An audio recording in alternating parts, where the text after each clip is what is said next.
যে তড়িঘড়ি করে ফলাফল ঘোষণা,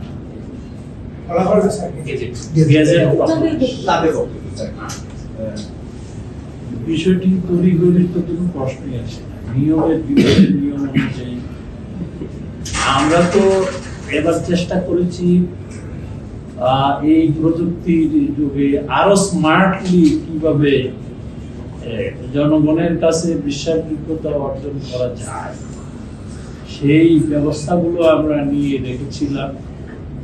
সেই ক্ষেত্রে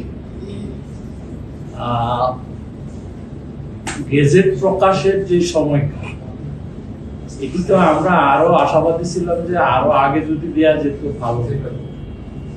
আমাদের টিম, আমাদের নির্বাচন সংশ্লিষ্ট যারা মাঠ পর্যায়ে কাজ করেছে, তারা অত্যন্ত দক্ষতার সাথে এই ফলাফল তৈরির কাজটি করেছেন এবং আমাদের এখানে নির্বাচন কমিশন সচিবালয়ে যারা সংশ্লিষ্ট ছিলেন, তারা রাত দিন পরিশ্রম করে এই গেজেটটি প্রস্তুত করার চেষ্টা করেছেন এবং এটি যথাসময়ে প্রকাশ হয়েছে। নির্বাচন কমিশন সেটি বিশ্বাস করে। আপনার যে প্রশ্ন, এই প্রশ্নের বিষয়টা অনেকটা রাজনৈতিক হিসেবে আমার মনে হয় মন্তব্য করা ঠিক না। রাজনৈতিক তারা অভিযোগ করছে গণনা আপনাদের তাদের এই অভিযোগের কোনো অস্তিত্ব আছে? দেখেন যে ভোট কেন্দ্র ব্যবস্থাপনা নীতি, আপনারা সবকিছুই জানেন, সবকিছুই দেখেছেন যে একটা ভোট কেন্দ্রে প্রত্যেক প্রিজাইডিং অফিসারকে তাকে দেহরক্ষী হিসাবে আমরা অস্ত্র সহ একজন আনসারকে নিয়ে চলেছি।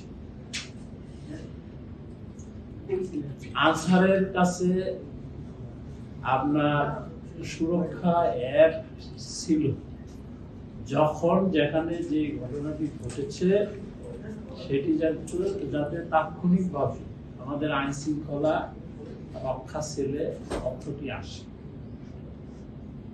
বহু সংখ্যক আমরা ড্রোন এঙ্গেজ রেখেছি, হেলিকপ্টার এঙ্গেজ রেখেছি, বডি ওয়ান ক্যামেরা রেখেছি,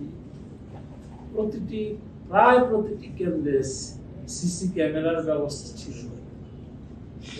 এমন একটি পরিস্থিতিতে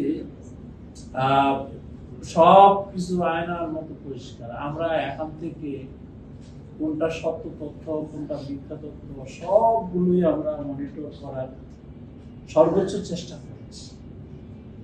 নির্বাচন কমিশন মনে করে যখন যে অভিযোগ, যখন যে ঘটনাটি আমাদের দৃষ্টিতে এসছে, আমরা শতভাগ সেটিকে অ্যাড্রেস করার চেষ্টা করেছি এবং সমাধান করেছি।